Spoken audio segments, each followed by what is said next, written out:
একদিকে হাদিকে হারানোর হাহাকার, অন্যদিকে কোটি কোটি টাকার গন্ধমাখা ব্যাংক হিসাব।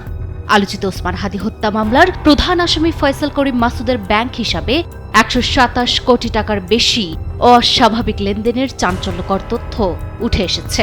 সিআইডির অনুসন্ধানে টাকার পাহাড়ের হদিস মিললেও খোদ প্রধান আসামির অবস্থান নিয়ে তৈরি হয়েছে ধোঁয়াশা। অপরাধী কি সীমান্ত পাড়ি দিয়েছে নাকি দেশেই ঘাপটি মেরে আছে তা নিয়ে খোদ পুলিশও নিশ্চিত নয়। হাজারো মানুষের হৃদয়ে শোকের ছায়া নামিয়ে ১৮ ডিসেম্বরের রাতে চিরবিদায় নেন ইনকিলাব মঞ্চের মুখপাত্র, অকুতোভয় বিপ্লবী নেতা শহীদ শরীফ ওসমান হাদি। পুরোনা পল্টনের বক্স কালভার্ট রোডে গুলিবিদ্ধ হওয়ার সেই অভিশপ্ত দুপুরই থামিয়ে দেয় এই নির্ভীক কণ্ঠস্বর। কিন্তু হাদির শায়িত হওয়ার পরই তদন্তে এসেছে নতুন মোড়।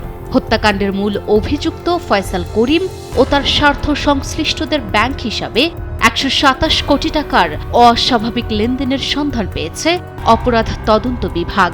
বিভিন্ন মাধ্যমে আমাদের যে তথ্যগুলো আসে এবং সেই তথ্য প্রাথমিকভাবে আমাদের যে ফিনান্সিয়াল ক্রাইম ইউনিট সেগুলো সত্যতা পেয়েছে এবং ১২৭ কোটি টাকার লেনদেনের প্রমাণ পেয়েছে। হাদি হত্যাকাণ্ডের পর দেশ জুড়ে যখন ক্ষোভ আর উত্তেজনা, ঠিক তখনই সামাজিক যোগাযোগ মাধ্যমে ঝড় তুলেছে এক চাঞ্চল্যকর দাবি। প্রধান অভিযুক্ত ফয়সাল করিম মাসুদ নাকি গুলি চালানোর পরই ভারতে পালিয়ে গেছেন।